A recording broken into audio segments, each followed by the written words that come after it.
ஆன்மீக அன்பர்கள் அனைவருக்கும் வணக்கம்.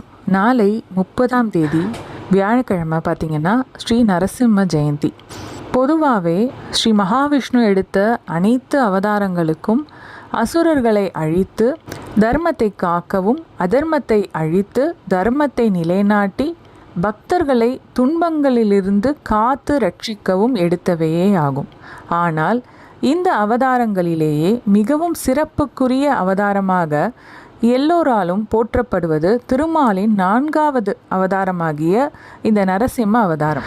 ஏனென்றால் மற்ற அவதாரங்கள் அனைத்திலும் அவதாரம் எடுத்து சிறிது காலம் பொறுத்து நேரம் காலம் பார்த்து போர் செய்து அதற்கு பிறகுதான் தர்மம் நிலைநாட்டப்பட்டது, பக்தர்கள் காப்பாற்றப்பட்டனர். ஆனால் இந்த நரசிம்ம அவதாரம் அப்படி இல்லை.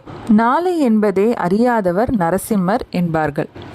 ஸ்ரீ மகாவிஷ்ணு எடுத்த எல்லா அவதாரங்களிலும் நரசிம்ம அவதாரம் மிகவும் உயர்ந்ததாக கருதப்படுகிறது. பக்தன் குரல் கேட்ட மாத்திரத்தில் அவன் பிரார்த்தனையை செவிமடுத்த அந்த நொடியே பிரசன்னமான காரணத்தினால் அவரை நாளை என்பதே அறியாத நரசிம்மர் என்பார்கள். தானே கடவுள் என்ற கர்வத்துடன் இருந்தவன் ஹிரண்யன். அவனுடைய 5 வயது புதல்வன் பிரகலாதன் சிறு வயது முதலே நாராயண பக்தனாக இருக்கிறான். அதனால் கோபமுற்று அவன் தந்தையாகிய ஹிரண்யன் அவனை பல முறை கொல்ல முயற்சி செய்து தோல்வியடைகிறான்.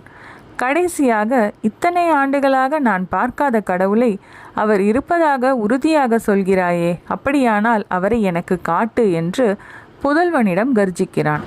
அவர் எங்கும் இருப்பார், தூணிலும் இருப்பார், துரும்பிலும் இருப்பார் என்று பிரகலாதன் சொல்கிறான். இரண்யன் ஒரு தூணை சுட்டிக்காட்டி அந்த கடவுள் இந்த தூணில் இருப்பானா என்று கேட்க பிரகலாதன் இருப்பார் என்று சொல்லிவிட்டு நாராயணனை மனமுருகி பிரார்த்திக்கிறான்.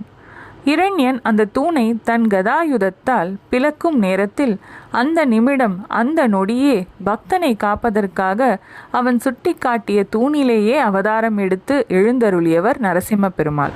மனித உடலும் சிங்கத்தலையும் கொண்டு ஆக்ரோஷமாக கர்ஜித்தவாறே பிரசன்னமானார்.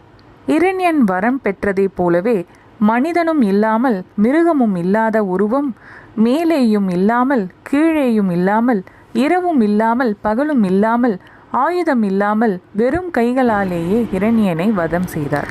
சித்திரை மாதம் சதுர்தசி திதி சுவாதி நட்சத்திரம் கூடிய புண்ணிய தினத்தில் பிரதோஷ காலத்தில் அவதரித்த ஸ்ரீ நரசிம்ம மூர்த்தியின் அவதார தினம் நாளை, அதாவது 30/4/2026 வியாழக்கிழமை வருகிறது.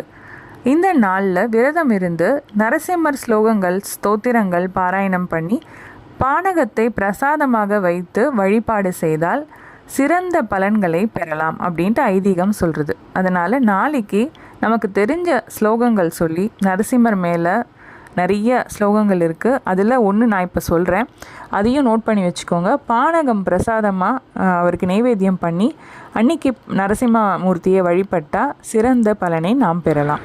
உக்ரம் வீரம் மகாவிஷ்ணும் ஜ்வலந்தம் சர்வதோமுகம் நரசிம்மம் பீஷணம் பத்ரம் மிருத்யும் மிருத்யும் நமாம்யகம். இந்த ஸ்லோகத்தையும் நம்ம சொல்லலாம். அதே மாதிரி ஸ்ரீ நரசிம்ம அஷ்டோத்திர சதநாமாவளி அப்படின்னு ஒன்று இருக்குது. இதை நான் உங்களுக்கு டிஸ்கிரிப்ஷன் பாக்ஸ்லேயும் கொடுக்குறேன். இது ஒரு கிட்டத்தட்ட 108 அஷ்டோத்திரம் இருக்குது. அதனால் இதை நான் டிஸ்கிரிப்ஷன் பாக்ஸில் கொடுக்குறேன். அதை நோட் பண்ணி வச்சுட்டு நீங்கள் நாளைக்கு இதை பாராயணம் பண்ணுறது ரொம்ப விசேஷ பலனை கொடுக்கும்.